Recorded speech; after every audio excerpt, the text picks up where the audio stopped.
yàlla moo ni ana awalu ana ahiru ana zaahiru waaye tamit ana baatinu muy lan yàlla moo ni la man maa njëkk même maa njëkk maa mujj maa feeñ te maa du noonu la ko yàlla waxee de.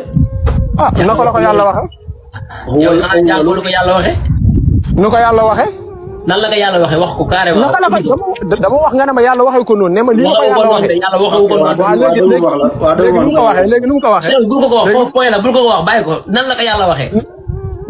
waaw man dama bëgg nga wax ma nag nii la ko yàlla waxee. non du la ko wax de yow yaa koy wax yow miy wax loolu. ah yow ma wax la li ma lay wax nga ne ma déedéet. xam nga gis nga. xam nga dégg nga débat boobu tey ñoo ngi tiim alxuraan. alhamdulilah yàlla def na alxuraan bi tey dañ koo mémoriser yàlla waxul ana awalu ana axiru ana baatinu déedéet waxul lool de yàlla lan la wax. yàlla lu wax. ah léegi lu mu wax. déedéet yow laay laaj kay yow. indi déedéet ne ma lii la yàlla wax yow balaa ngay déplacé wu fenn tey di nga wax yàlla. uy ma ne ma lii la yàlla Mac Pro taxawal Mac Pro taxawal. Baye Mbengue man di nga toog. ñaan ngeen partager vidéo bi bu baax ngeen tapoter ko ñu leeral dëggu yàlla bi.